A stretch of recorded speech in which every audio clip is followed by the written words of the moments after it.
안녕하세요, 여러분. 조금은 밝게 인사를 해보려고 노력하는 화려하게 심볼로 돌아온 40대 초반의 여성입니다. 몇 년간의 이야기를 어떻게 풀어볼까 하고 조금 소가리를 하다가 일단 글을 써야 이야기도 술술 나오겠다 싶어서 타자를 열심히 두들기고 있습니다. 제가 겪은 이야기는 정말 상상을 초월하는 이야기라서 감히 자신있게 이야기를 해볼 수 있을 것 같습니다. 세상에 이런 일이 저에게 일어나게 될 줄은 몰랐지만 그 덕분에 이곳을 찾아와서 여러분들과 이야기를 나눌 수 있게 되었으니 긍정적으로 생각을 해보려고 합니다. 거두절미하고 지금부터 제가 겪었던 꼭 드라마나 영화에나 나올 법한 그 이야기를 시작해보도록 하겠습니다. 정말 세상에 이렇게 염치가 없어도 없을 수 있나 싶은 사람들을 만나보신 적이 있으실까요? 저는 세상에 이런 사람들이 다 있구나 하는 경험을 했습니다. 저희 아버지는 은행에서 정년을 보내신 분이시고 항상 청렴결백한 마음으로 일생을 보내셨던 분이셨습니다. 지점장까지 일을 하셨고 같이 일하는 직원분들에게 항상 윗물이 맑아야 아랫물이 맑다고 하시면서 누구보다 정의롭고 아랫사람들을 위해서 일을 하셨던 분이셨습니다. 그 덕에 저는 항상 아버지를 존경할 수 있었고 저에게도 늘 모범이 되어주시고 교훈이 되어주시는 교과서 같은 분이셨습니다. 저희 어머니께서는 평생을 전업주부로 살면서 아버지를 보필하고 자식들을 키우는 것을 제일 최우선으로 생각하시면서 보내셨던 분이셨습니다. 늘 따뜻한 밥 한 끼 먹는 것을 중요하게 생각하셨던 분이셨기 때문에 저는 집에서 보내는 시간이 가장 행복하고 즐거웠습니다. 부모님께서 저에게 사랑을 주신 만큼 저 또한 밝고 빛나는 사람으로 자랄 수 있었다고 생각합니다. 그렇게 유년 시절, 학창 시절을 보낸 뒤 저는 대학을 졸업하고 꽤 괜찮은 회사를 다니면서 여유를 즐기며 살고 있었는데 우연히 기회가 찾아오게 되었습니다. 급하게 회사 선배님께서 저에게 소개팅 자리가 갑자기 파투가 나게 생겼다면서 대신해서 자리를 나가줄 수 있겠냐고 물어보셨고 심심했던 저는 흔쾌히 나가겠다고 대답을 했습니다. 그 자리에서 저는 남편을 만나게 되었습니다. 저는 남편과 처음 소개팅을 하던 날을 아직도 기억하고 있습니다. 남편은 소개팅 당일 세심하게 코스를 짜왔는데 그 모습을 보고 괜찮은 사람이라고 느끼게 되었습니다.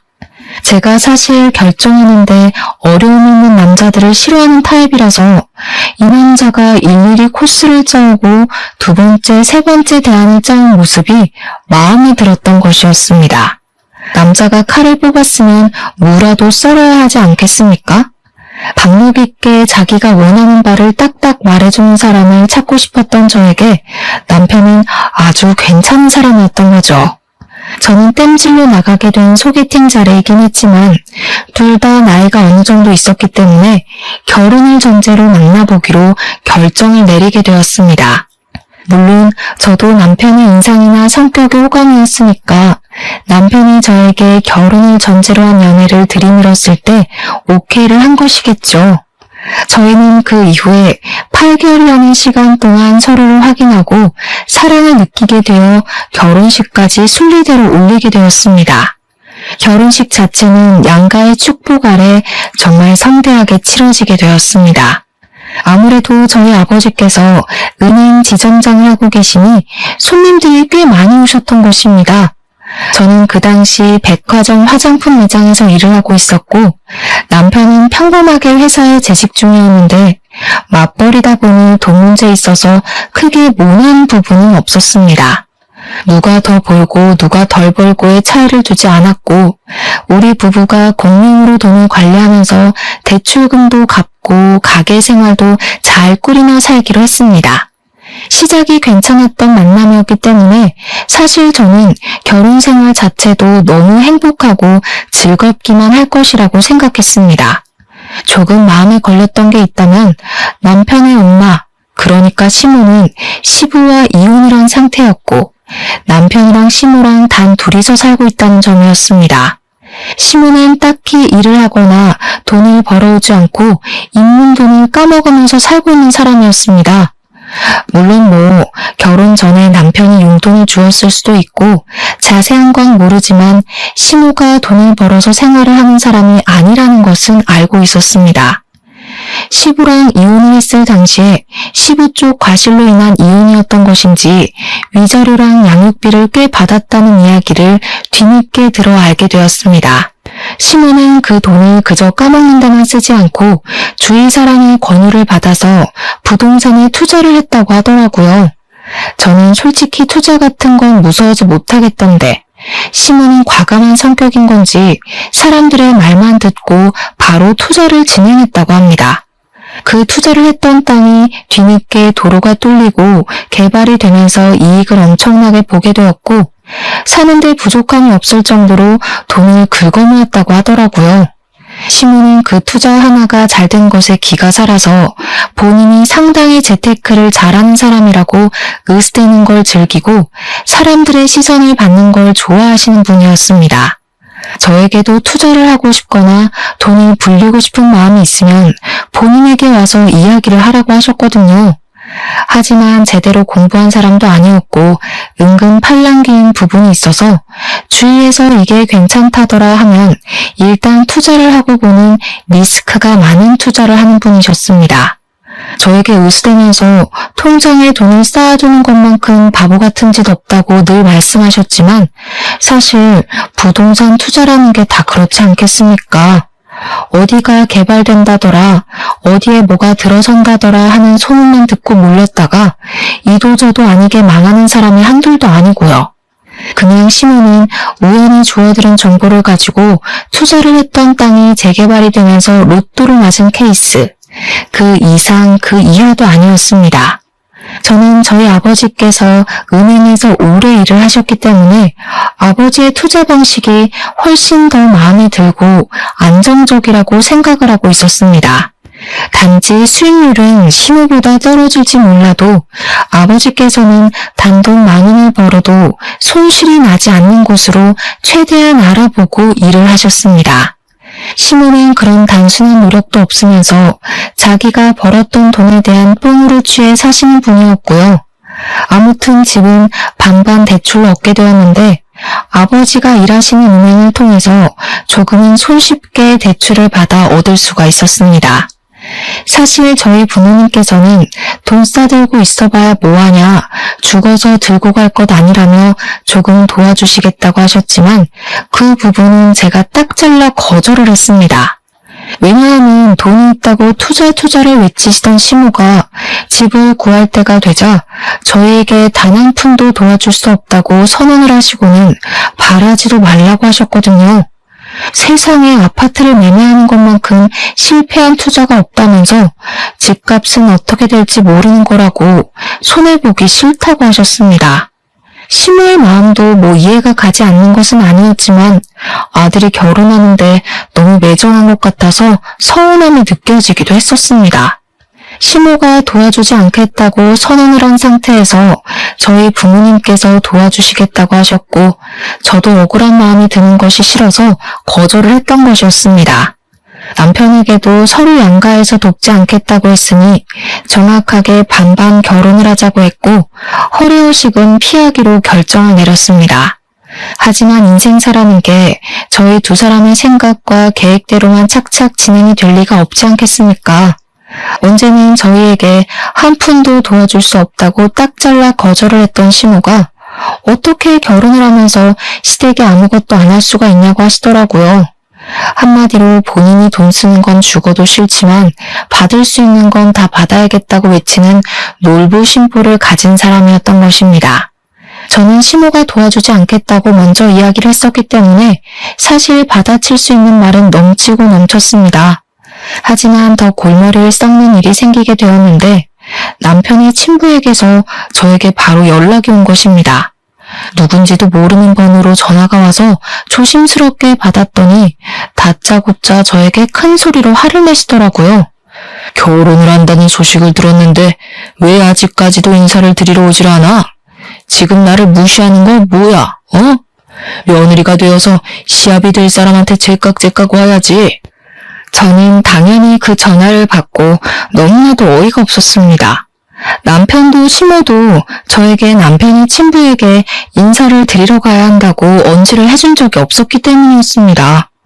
두 분이 이혼했다는 이야기만 들었지 그 외의 소식을 전혀 들은 게 없는데 어느 누가 친부에게 인사를 드리러 가야 한다고 생각을 하겠습니까? 시댁에서 저에게 언지를 주었다면 저도 준비를 해서 시부를 만나러 갔겠지만 남편조차도 본인 친부에게 인사를 드릴 생각을 하지 않는데 제가 나서서 해야 하겠습니까? 결국 남편과 상의를 한 끝에 친부라는 사람을 만나러 가게 되었는데 저를 아래 위로 훑어보면서 남편에게 말도 안 되는 소리를 하시더라고요. 곰곰이 생각을 해봤는데 말이야.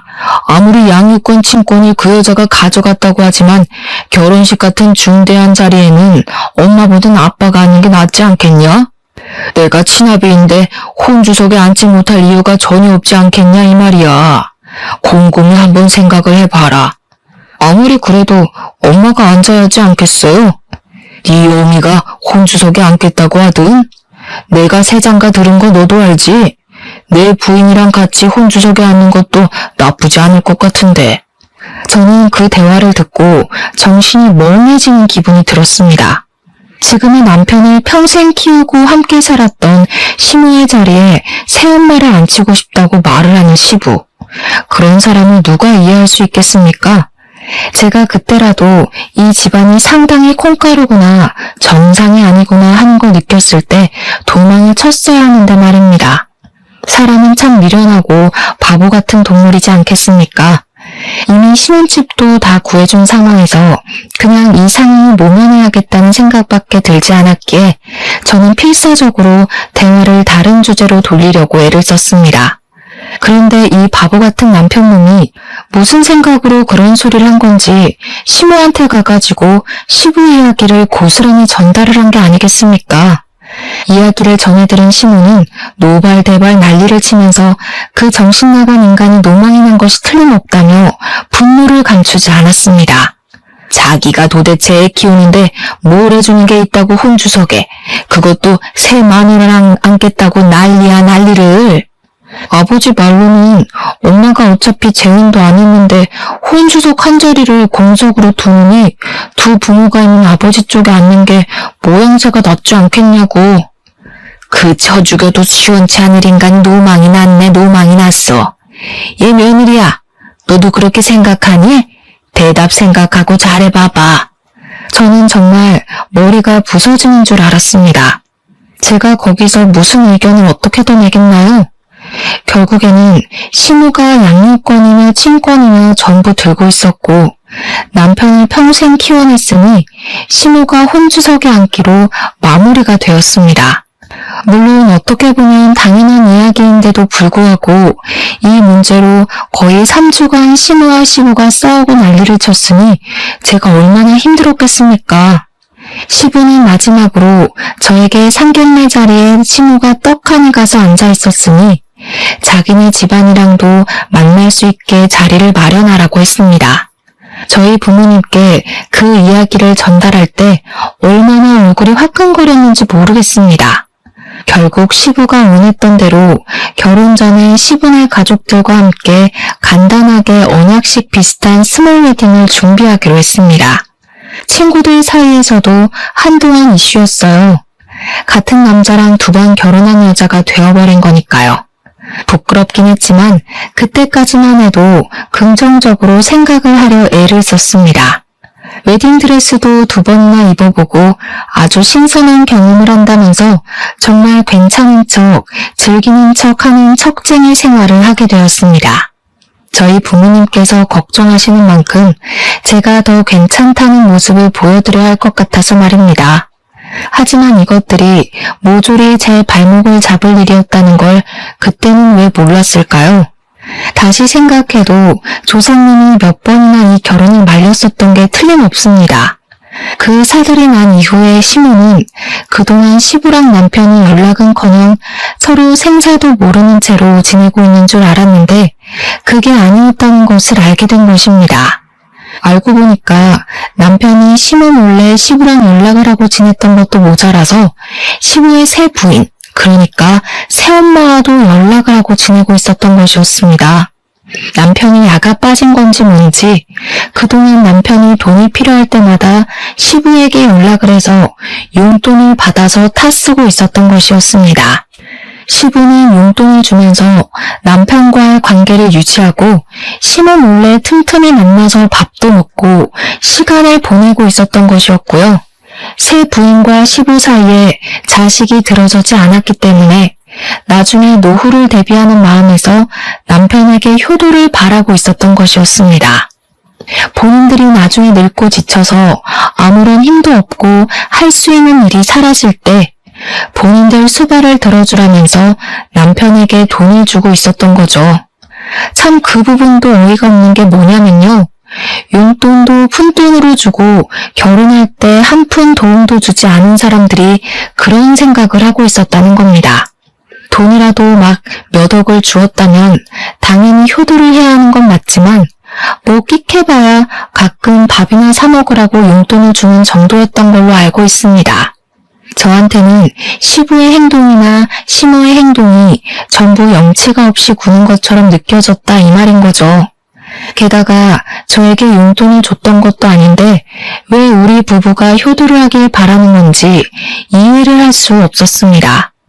나중에 이 사정에 대해 저희 집에서 전부 다 알게 되었고 정신 나간 거 아니냐는 부모님의 격한 반응이 나오기도 했었습니다. 제가 걱정을 하고 고민을 할 때마다 남편은 저를 안심시키면서 걱정하지 말라고 본인이 알아서 다 해줄 테니까 안심하라고 했었습니다. 하지만 여러분, 그 말이 그대로 잘 지켜졌다면 제가 왜 굳이 이 공간을 찾아와 이렇게 사연을 적어가고 있겠습니까? 시모고 새 부인이고 할 거 없이 저에게 연락이 와서는 주말에 뭐 할 예정이냐? 결혼도 했으니 둘이서만 놀지 말고 가족들끼리 같이 밥을 먹자고 권유를 하셨습니다. 시부의 새 부인이 저에게까지 연락을 뻗친다는 걸 알게 된 시모는 제가 그 가족들을 만나는 것은 자기를 무시하는 처사라고 절대 가지 말라고 반대를 하셨습니다.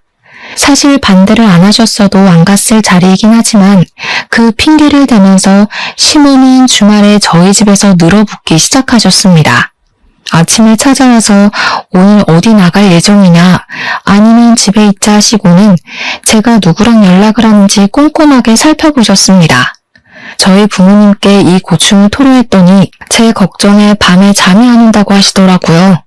참 제가 못난 딸이죠. 신혼생활을 시작한 이후에 주말에 시모가 저희 집에 찾아오지 않는 날이 없을 정도로 매번 저희 신혼집을 방문하셨습니다. 이유는 뭐 당연히 시부와 새 부인을 만나지 말라는 명목이었으나 실상은 조금 달랐습니다. 주말마다 저희 집에 와서 살림에 참견을 하고 저를 못 시켜 먹어서 안달이 난 사람처럼 구는 것이 아니겠습니까? 예, 우리 아들이 얼마나 집에서 밥을 잘 먹고 다니는지 궁금해 죽겠으니까 밥이나 한번 거하게 차려봐라. 아니 그나저나 얘야, 집안 꼴이 도대체 이게 뭐니? 여자가 바깥일을 한다고 해도 청소는 잘하고 살아야 하지 않겠니? 이것부터 치워봐라. 그리고 집에 어떻게 과일이 하나도 없을 수가 있어. 우리 아들이 과일을 얼마나 좋아하는데. 물론 제가 맞벌이라는 이유로 집안 청소를 게을리한 것도 인정을 하고요. 제가 과일을 별로 좋아하지 않아서 사다 놓지 않은 것도 인정을 하는 부분입니다. 하지만 청소는 남편이 해도 상관없는 부분이고 더군다나 자기가 먹고 싶으면 사다 먹으면 되는 거 아닌가요? 저에게는 기준과 잣대를 두고 이야기를 하는 시모가 이해가 가지 않았고 그런 잔소리를 더 이상 듣고 싶지 않았습니다.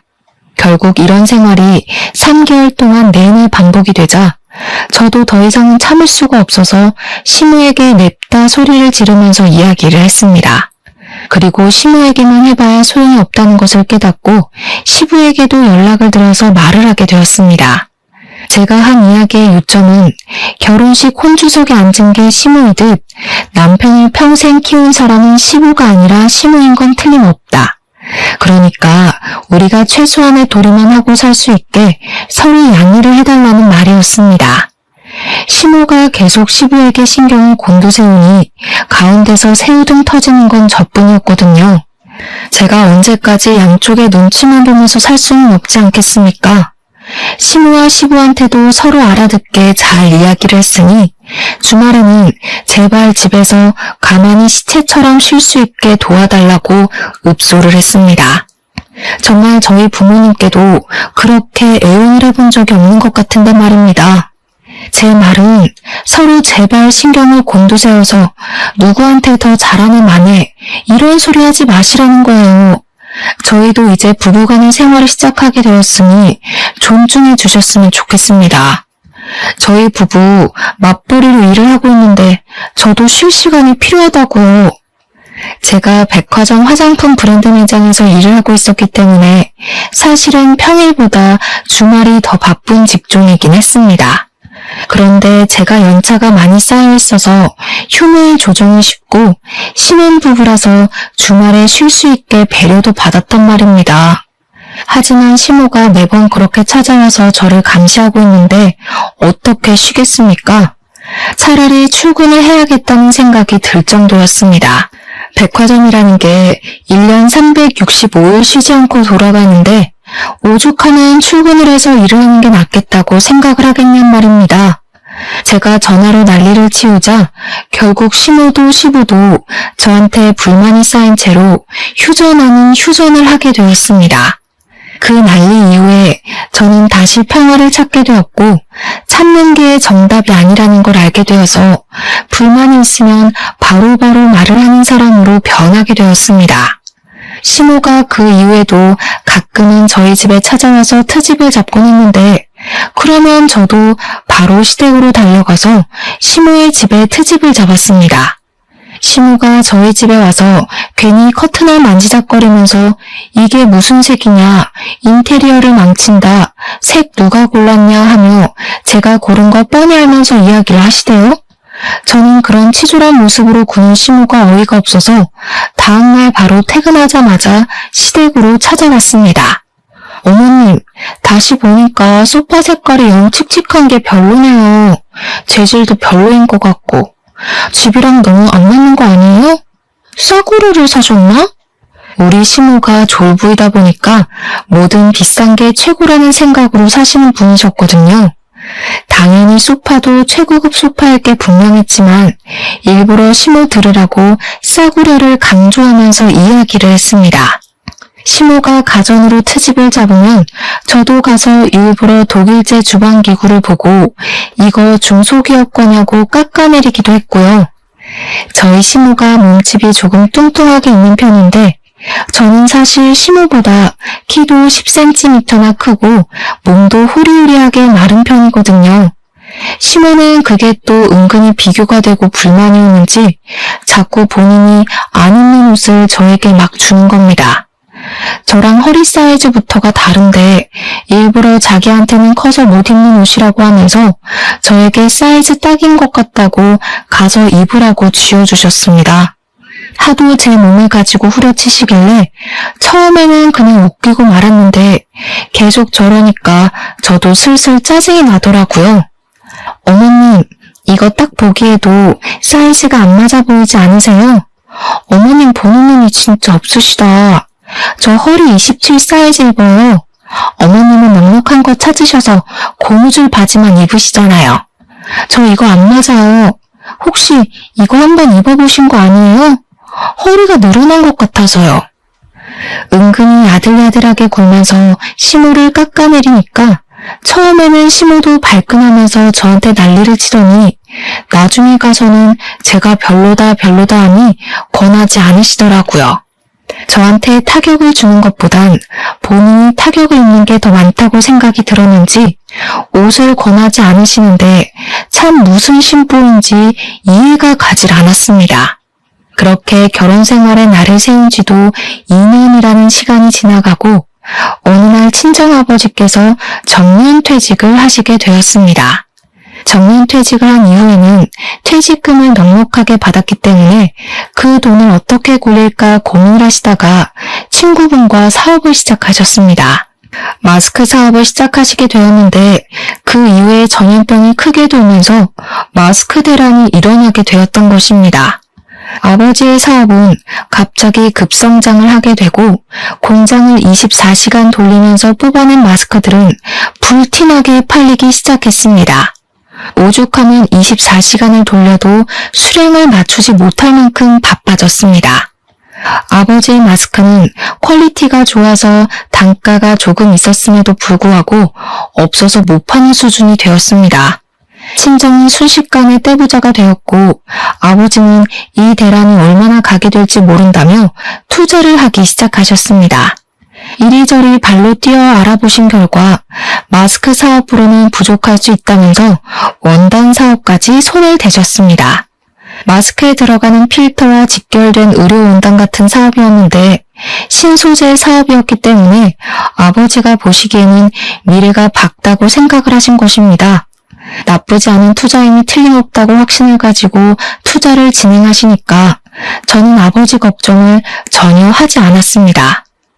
문제가 살짝 있었다면 아버지의 사업이 잘 된 이후에 남편이 갑자기 생전하지 않던 사업 타령을 하기 시작했던 것이었습니다. 자기도 사업을 하고 싶다면서 저에게 좋은 아이템이 없냐고 매일같이 물어보는 게 아니겠습니까? 저는 솔직히 당황스러웠습니다. 자기 사업 아이템의 구성조차 못하는 사람이 갑자기 무슨 사업을 하겠다고 타령을 하는지 말입니다. 제가 남편에게 사업이라는 것이 그렇게 쉬운 일이 아니다, 잘 되기도 어렵다 하면서 생각을 접고 회사나 잘 다니라고 충고를 했습니다. 아버지의 마스크 공장은 쉴 틈 없이 잘 돌아갔고 수입해온 의료 원단들도 각종 회사에 팔려나가기 시작했습니다. 마스크뿐만 아니라 아이들 의복에도 들어가기 시작했고 아버지는 점점 은행에 다니던 시절보다 더 바쁘게 움직이셔야만 했습니다. 아버지의 사업이 잘 되면 잘 될수록 남편은 자기도 잘할 수 있을 것 같다며 이유도 모를 자신감에 휩싸이기 시작했습니다. 그러더니 우리 아버지를 찾아가서는 부자재 사업이 하고 싶다는 식으로 말을 했다고 하더라고요. 아버지께서는 그쪽 일은 잘 모른다고 하시면서 부자재는 박리담이 아니냐, 초기 투자 비용도 만만치 않다고 말씀을 하셨답니다. 아무리 그래도 직장인인 최고 아니겠어? 사업하면 바쁘기도 하고 신경 쓸 게 한두 가지가 아니라네. 남의 돈 받아서 먹고 사는 게 얼마나 힘든 일인지 사업은 신중하게 생각해야 돼. 장인어른도 그 나이에 그렇게 성공을 하셨는데 저는 제가 안 될 이유가 있겠습니까? 남편은 그 자신감이 점점 커지기 시작했고 저에게 뜬금없이 자기가 사업을 해야겠다고 하면서 한 달 생활비가 얼마나 드는지 혼자 계산기를 두들기더라고요. 제가 회사를 그만두기만 해보라고 절대 안 된다고 일을 드러내고 으르렁거렸지만 남편은 사업에 대한 미련을 접지 못했습니다. 한술 더 떠서 시모가 글쎄 남편에게 남자가 사업하면 좋지 않겠냐고 투자를 해주겠다고 선뜻 말씀을 하셨습니다. 아니 투자를 할 돈이 있으면 우리 집 대출금이나 좀 갚아주지 말입니다. 남편은 시모의 응원에 힘입어서 돌연 회사를 그만두고 퇴직금 받은 돈에 시모에게 투자받은 돈까지 더해서 부자재 사업을 시작했습니다. 마스크가 불티나게 팔리게 되면서 사람들이 액세서리를 찾기 시작했고 더불어 마스크 줄이 같이 팔리게 되었는데 남편은 그걸 노린 것이었습니다. 처음에는 투자받은 돈으로 열심히 공장을 돌려서 마스크 줄을 대량 생산을 하기 시작했는데 그게 마음처럼 쉽게 잘 되지 않았습니다. 그러다 보니 있는 돈은 자꾸 까먹게 되고 우리 집 대출금이며 생활비며 제가 버는 돈으로 해결해야 하는 건 안 봐도 비디오로 재생되시죠? 하지만 여러분들도 대충 알다시피 백화점 화장품 판매 사원이 돈을 벌어봐야 얼마나 벌겠냐 이 말입니다.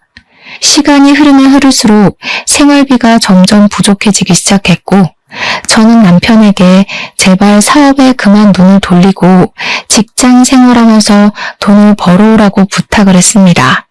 그런데 제가 그 말을 할 때마다 시모가 계속 참견을 하면서 저에게 핀잔을 주시는 게 아니겠습니까?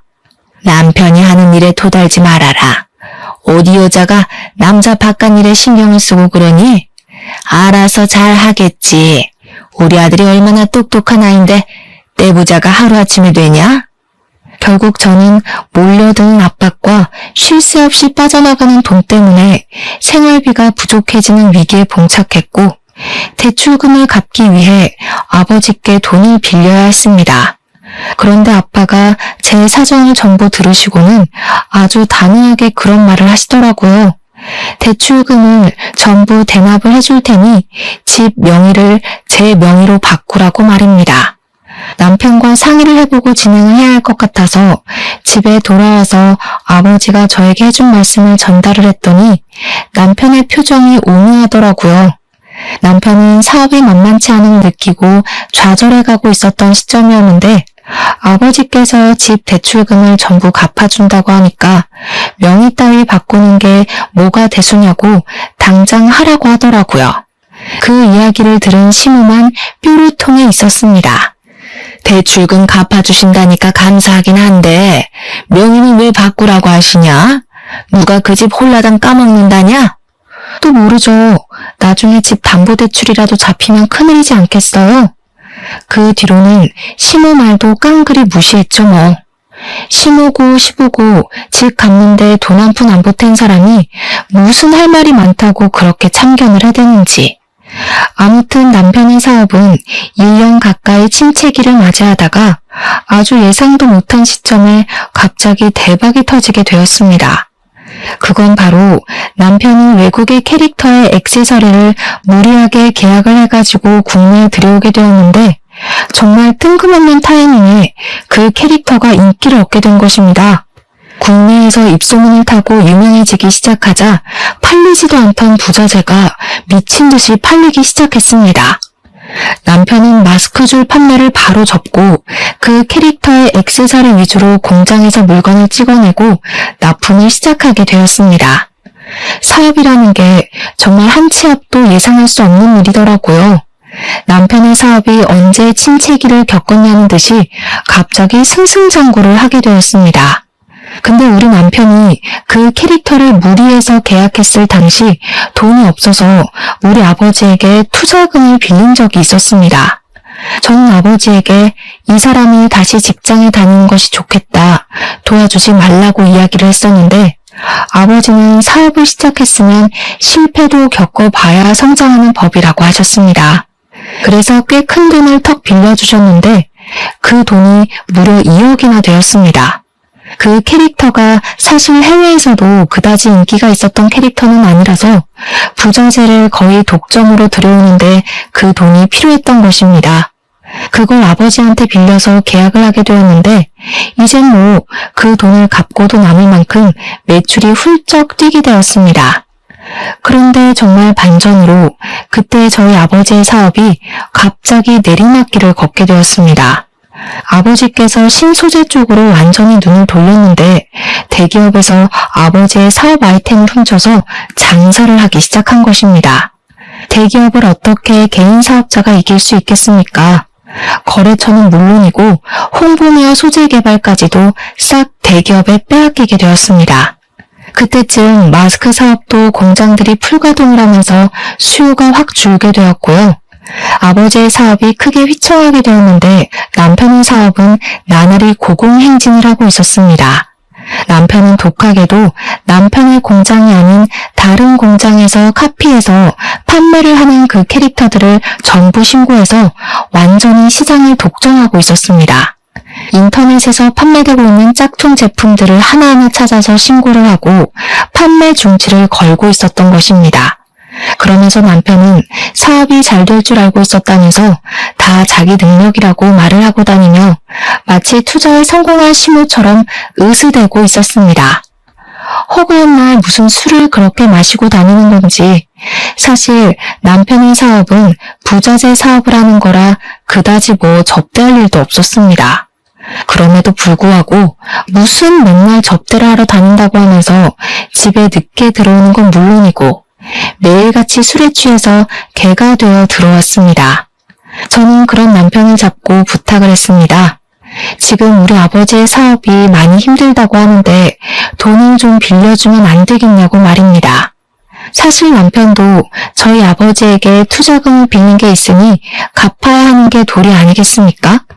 그러자 남편은 자기도 많이 버는 것 같지만 직원들 월급 주고 하면 남는 게 없다면서 조금만 더 기다려보라며 자리를 회피하길 반복하더라고요.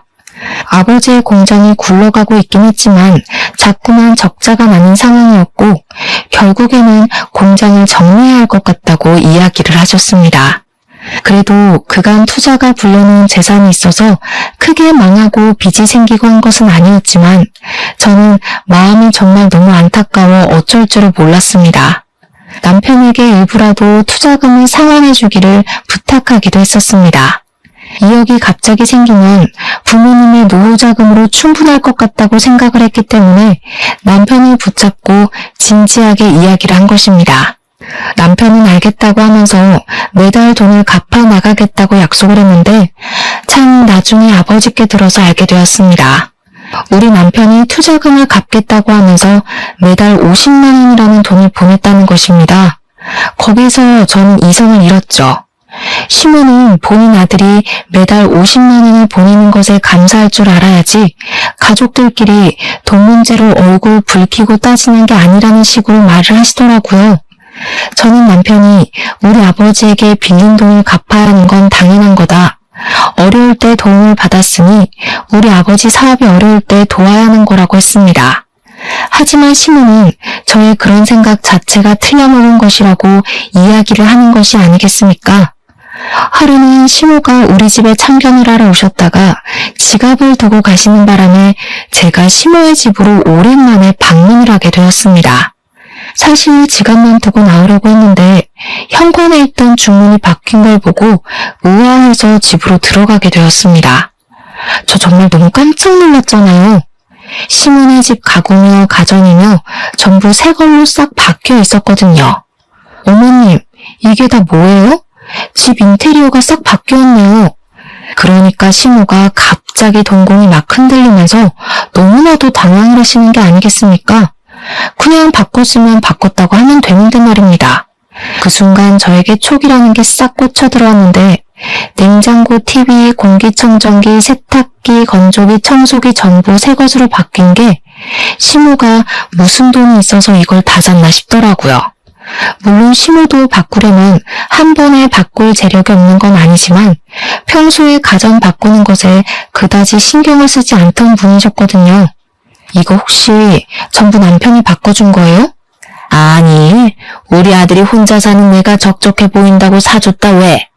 너무 당당하게 이야기를 하시는데 우리 아버지한테는 돈 없다고 한 달에 고작 50만 원 보내는 주제에 몇백, 아니 몇천만 원을 줘가면서 시댁 가구를 바꿔준 게 말이 됩니까? 그것도 멀쩡하게 잘 쓸 수 있는 상품들을. 죄다 새 걸로 교체를 했다는 게 사치 그 이상도 이하도 아니게 느껴졌습니다. 저는 그때 남편에게 정말 조금 남아있던 정까지 모두 다 털려버렸습니다. 저는 바로 친정으로 찾아가 이 모든 사실을 이야기를 했습니다. 아버지, 나 이혼하고 싶은데 지금 살고 있는 집 명의가 제 명의지 않겠어요? 그러니 이혼하고 이 집 팔아서 아버지 사업 급한 불을 끄면 어때요? 아버지께서는 제가 이혼하고 싶어하는 이유에 대해 쭉 들어보시더니 곰곰이 생각을 하기 시작하셨습니다. 한참 뒤에 벌떡 일어나셔서 저에게 무슨 종이를 하나 내밀면서 도저히 괘씸해서 안 되겠다고 이대로 이혼만 하면 억울하지 않겠냐고 하시더라고요.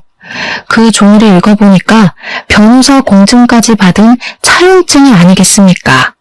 자세한 내용에는 남편에게 빌려주었던 돈에 대한 차용증과 그 투자금을 갚지 못할 경우 남편의 회사에 지분을 행사할 수 있다는 공증이 적혀 있었습니다. 애초에 사업을 허투루 하지 않으시는 아버지의 성격이 고스란히 묻어나는 대목이기도 했습니다. 어떤 경우가 올지 몰라서 미리 그 지분에 대한 영향력을 행사하겠다고 변호사 공증을 받아놓으셨고 사업을 처음 시작한 남편은 뭣도 모르고 도장을 찍은 겁니다. 아버지께서는 그동안 딸의 집안 살림살이에 보탬이 되길 바래서 그동안 권리 행사를 할 생각을 하지 않았던 것이라고 하셨습니다. 하지만 이혼을 이야기한 마당에 이런 것이 다 무슨 소용이냐고 지켜만 보고 있을 순 없다고 하셨습니다. 그러더니 남편에게 친정으로 오라고 부르셨고 이 모질이 같은 남편은 상황 파악도 전혀 하지 못하고 친정에 와서 떵떵거리더라고요. 제가 왜 50만 원 드리는 걸로 부족해요? 사업 실패할 걸 생각하시고 움직이셨어야죠. 어떻게 마냥 사업이 잘 되기만 하겠어요? 미리미리 대비를 하셨어야지. 제가 그 말에 너무 화가 나서 부들부들 떨고 있는데 저희 아버지께서는 태연자약하게 이야기를 하시더라고요. 우리 딸이 자네랑 이혼을 하겠다고 하는데 내가 자네의 만행을 언제까지 지켜봐 줄 수 없지 않겠나? 이거 기억나지? 그러면서 미리 준비해 두셨던 차용증 서류를 꺼내서 남편의 얼굴 앞에 떡하니 들이미셨습니다. 남편이 그걸 읽더니 무척이나 당황해하면서 머리를 긁더라고요. 저도 기억이 나긴 하는데요. 이것도 당장 갚을 돈이 있어야지 갚지 않겠습니까? 아시다시피 저도 매달 50만 원 드리는 게 버거워서요. 갑자기 태도를 바꾸는데 헛웃음이 나더라고요. 이렇게 염치도 없고 눈치도 없는 새끼랑 그 시간을 어떻게 버티며 보낸 건지 참으로 제가 미련스럽고 바보같이 느껴졌습니다. 아버지께서는 오히려 여유롭게 남편에게 이야기를 하셨습니다. 그럼 내가 사업에 대한 권리를 찾아오는 수밖에 없겠구먼. 투자금 2억에 대한 기본 35%만큼의 권리를 행사하도록 하겠네. 수익도 당연히 그만큼 나에게 나눠야 할 것이고 자네가 하고 있는 캐릭터 사업에 대한 저작권 또한 나눠 가지는 게 좋겠군. 아니, 35%나 행사를 하시겠다고요? 자네 처음 사업할 때 얼마 들고 했나? 내가 투자해준 2억이 거의 반 이상이라고 알고 있는데 말이야. 내가 35%로 정한 것도 우리 딸을 위해서 했던 거지. 말 맞다나 내가 그 회사의 반 이상의 지분을 가져도 자넨 할 말 없어. 남편은 아버지께 시간을 조금 더 달라고 이야기를 한 뒤 저를 보면서 집에 가자고 일어나라고 하더라고요. 이 눈치 없는 새끼는 귓구멍이 막힌 건지 불과 몇 분 전에 제가 이혼하겠다고 말을 했던 건 듣지도 않았나 봅니다. 내가 당신을 왜 따라가? 나 이혼할 거라니까. 그리고 그 집도 내 집인 거 알지? 가도 당신 시댁으로 가. 내 집에 발 디딜 생각하지 말고. 남편이 씩씩거리면서 친정을 나섰고 그 이후에 며칠 동안 변호사를 만나서 아버지께 돈을 주지 않을 방법을 찾으러 다니는 것 같았습니다. 그런데 남편이 이미 인간도전까지 꽝꽝 찍은 마당에 무슨 별다른 방법이 존재할 리 없지 않겠습니까? 아버지께서는 더 기다려주지 않고 바로 추심에 들어가기 시작했고 법적 공방이 지지부진하게 이루어지다가 결국에는 남편이 아버지께로 돈을 배분하라는 판결이 나왔습니다. 한번 그런 판결이 나오니 저작권에 대한 권리까지 아버지께 일부 양도가 되었습니다. 그 사이에 저는 남편이 그냥 두고 보지 않고 바로 이혼 소송에 돌입을 했고요. 그 소식을 전부 전해들은 시모는 저를 찾아와 제 멱살을 잡아 올렸습니다. 배은망덕하게 여태 같이 살아준 남편을 배신하고 돈독이 올라서는. 그 말에 너무 열이 받은 저는 시모의 멱살을 같이 잡아 올렸습니다. 제가 그렇게 힘이 셀 거라고 예상을 못한 건지 시모는 놀라서 어쩔 줄 몰라 하더라고요. 지금 누가 누구 보고 배은망덕을 입에 올리는 겁니까? 투자금 받을 때는 세상 효자인 척하면서 평생 효도하겠다고 하더니 월에 50만 원을 줘요? 꼴랑! 시몬의 집에 있는 가정가구들은 몇 천만 원 주고 싹 바꿔주면서 돈 없다고 난리를 피우는 게 효도입니까? 그러면서 멱살을 잡고 흔드는데 제가 시모보다 좋기 10cm는 더 크니 시모가 바람에 부는 갈대처럼 흔들리더라고요. 결국 그날 시모는 본전도 못 찾고 돌아가고 남편은 저희 아버지께 수익 배분을 시작했으며 아버지는 그 캐릭터에 대한 사용권을 인정받았습니다. 남편 보란듯이 마스크며 뭐며 그 캐릭터들을 죄다 찍어내기 시작했습니다. 거기다가 일부러 다른 업체들이 사용할 수 있도록 저작권의 다중계약을 찍어내기 시작했습니다. 당연히 아버지께서도 지분을 인정받았기에 법적으로 아무런 문제가 되지 않더라고요. 당연히 이쪽 저쪽 업체마다 아버지께 연락이 와서 캐릭터의 사용권에 대한 계약을 하기 시작했고, 시장에 별로 풀리지 않았던 상품들이 마구잡이로 쏟아지기 시작했습니다. 공급되는 양이 늘어나니까 당연히 남편의 사업권 또한 똥값이 되었습니다. 아버지께서는 그 틈에 사업을 전부 정리하셨고, 저 또한 값이 오른 신혼집을 팔아서 정리하고 친정으로 들어왔습니다. 전부 다 정리를 마치고 나니까 직원들 퇴직금을 전부 정산해주고도 넉넉하게 먹고 살 만큼의 돈이 남더라고요. 남편은 그 이후에 점점 입지가 좁아지기 시작했고, 캐릭터 사업으로 인해 갑질을 했던 부분으로 인해 사업에 차질이 생겼습니다. 남편의 사업이 빚더미에 앉자 시모가 땅 투기를 해서 벌어두었던 돈까지 모두 날렸다고 하더라고요. 시부는 당연히 손 뗐고요. 사람의 은혜를 받았으면 당연히 베풀 줄도 알아야 하는 것 아니겠습니까? 염치도 없는 인간들이 제대로 벌받은 거죠. 개구리 올챙이적 시절 기억 못한다고 남편과 시모가 결국 이사달이 나서 쫄딱 망할 줄 알았습니다. 제 속이 시원해지고 나니까 이렇게 속풀이 사연도 올려볼 수 있게 되었네요. 모쪼록 평안한 하루 보내시고 받은 게 있으면 그만큼 베풀 줄도 아는 여러분이 되길 바라면서 이만 글을 줄이겠습니다.